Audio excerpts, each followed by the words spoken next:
Hi all, galactic ക്വിസിൻ്റെ മറ്റൊരു പുതിയ വീഡിയോയിലേക്ക് ഏവർക്കും സ്വാഗതം. അഖില കേരള വായനോത്സവം ലൈബ്രറി കൗൺസിൽ ക്വിസ് മുതിർന്നവരുടെ വിഭാഗത്തിനുള്ള താലൂക്ക് തല മത്സരത്തിലേക്ക് ആവശ്യമായ പുസ്തകങ്ങളുടെ പേരുകളാണ് ഈ വീഡിയോയിൽ ഉൾപ്പെടുത്തിയിട്ടുള്ളത്. മുതിർന്നവരുടെ വിഭാഗത്തിൽ ഉൾപ്പെട്ട പുസ്തകങ്ങൾ ഏതൊക്കെയെന്ന് പരിചയപ്പെടാം. ആദ്യത്തെ പുസ്തകം വിനോദ് വൈശാലിയുടെ മനസാക്ഷ. രണ്ടാമത്തെ പുസ്തകം അരുൺ എഴുത്തച്ഛൻ രചിച്ച വിശുദ്ധ പാപങ്ങളുടെ ഇന്ത്യ എന്ന പുസ്തകമാണ്. വായനക്കാരൻ MD എന്നത് EP രാജഗോപാലൻ എഴുതിയ പുസ്തകമാണ്. സലിൻ V മാങ്കുഴി രചിച്ച എതിർവയാണ് മറ്റൊരു പുസ്തകം. അടുത്ത പുസ്തകം P വത്സലയുടെ പ്രശസ്ത novel നെല്ലാണ്.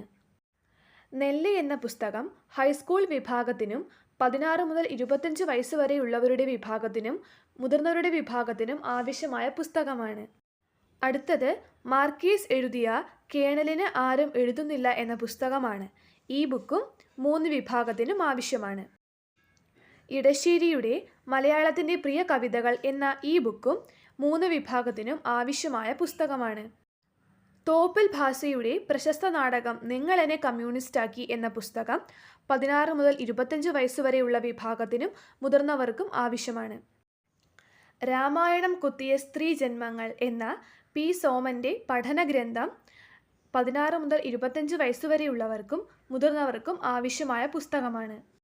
Thank you for watching this video. Please like, share and subscribe.